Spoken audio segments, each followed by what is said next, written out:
Memasuki pembahasan pemasaran internasional, kita akan melihat bahwa setiap pasar global memiliki keunikan tersendiri. Perbedaan budaya, perilaku konsumen, regulasi, dan tingkat daya beli menjadikan strategi pemasaran tidak bisa diseragamkan, sehingga pemahaman mendalam terhadap perbedaan pasar global menjadi kunci utama. Pada bagian ini, saya akan menjelaskan definisi dan konsep dasar pemasaran internasional. Pemasaran internasional merupakan proses perencanaan, pelaksanaan, dan pengendalian kegiatan pemasaran yang ditujukan kepada konsumen di lebih dari satu negara. Artinya, perusahaan tidak hanya menjual produk ke luar negeri, tetapi juga harus mampu mengoordinasikan strategi pemasaran lintas batas geografis dan budaya agar sesuai dengan karakteristik pasar internasional. Perencanaan strategis dalam pemasaran internasional memiliki beberapa tujuan dan manfaat penting. Pertama, ekspansi pasar, yaitu memperluas jangkauan pasar dan meningkatkan penjualan dengan menjangkau konsumen global. Kedua, reputasi merek, di mana keberhasilan di pasar internasional dapat meningkatkan citra dan kepercayaan terhadap merek perusahaan.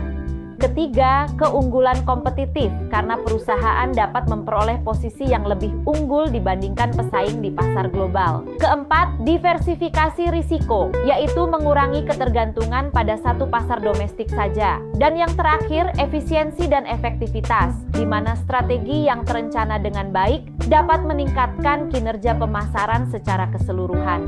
Dengan demikian, pemasaran internasional bukan hanya tentang memperluas wilayah penjualan, tetapi juga tentang membangun strategi yang berkelanjutan untuk menghadapi persaingan global. Pada slide ini, kita dapat melihat perbedaan utama antara pemasaran domestik dan pemasaran internasional. Perbedaan ini penting karena akan sangat memengaruhi cara perusahaan menyusun strategi pemasaran. Pertama, dari lingkup geografis, pemasaran domestik hanya berfokus pada satu negara, sedangkan pemasaran internasional mencakup berbagai negara dengan karakteristik yang berbeda-beda. Hal ini membuat lingkungan bisnis internasional menjadi lebih heterogen dibandingkan domestik yang relatif homogen.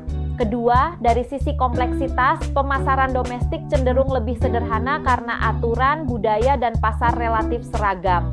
Sebaliknya, pemasaran internasional jauh lebih kompleks karena perusahaan harus menghadapi perbedaan regulasi, budaya, mata uang, dan sistem distribusi di setiap negara.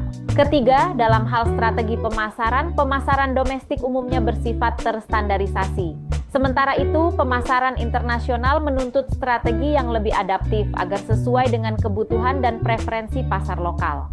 Selanjutnya, dari aspek risiko dan sumber daya, pemasaran internasional memiliki risiko yang lebih tinggi dan membutuhkan sumber daya yang lebih besar, termasuk modal, teknologi, serta pengetahuan khusus.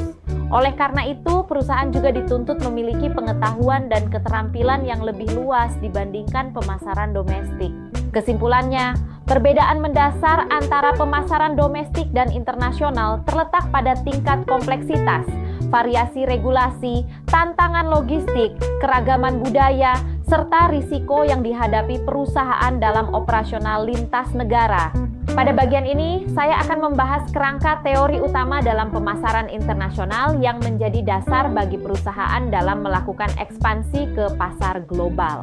Pertama adalah model Uppsala. Model ini menjelaskan bahwa perusahaan memasuki pasar internasional secara bertahap. Prosesnya dimulai dari ekspor tidak langsung, kemudian ekspor langsung, hingga akhirnya melakukan investasi produksi di luar negeri. Tahapan ini terjadi seiring bertambahnya pengalaman dan pengetahuan perusahaan terhadap pasar asing, sehingga risiko dapat dikelola dengan lebih baik. Kedua adalah strategi multidomestik dan strategi global. Strategi multidomestik menekankan penyesuaian produk dan pemasaran sesuai dengan kebutuhan unik setiap negara. Sementara itu, strategi global berfokus pada keseragaman produk dan pemasaran di seluruh pasar untuk mencapai efisiensi biaya.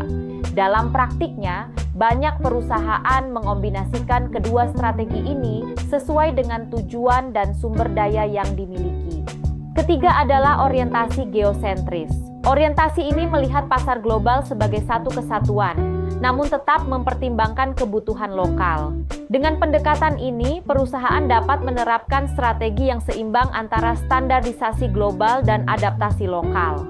Secara keseluruhan, ketiga kerangka teori ini membantu perusahaan menentukan strategi yang tepat agar dapat bersaing secara efektif di pasar internasional.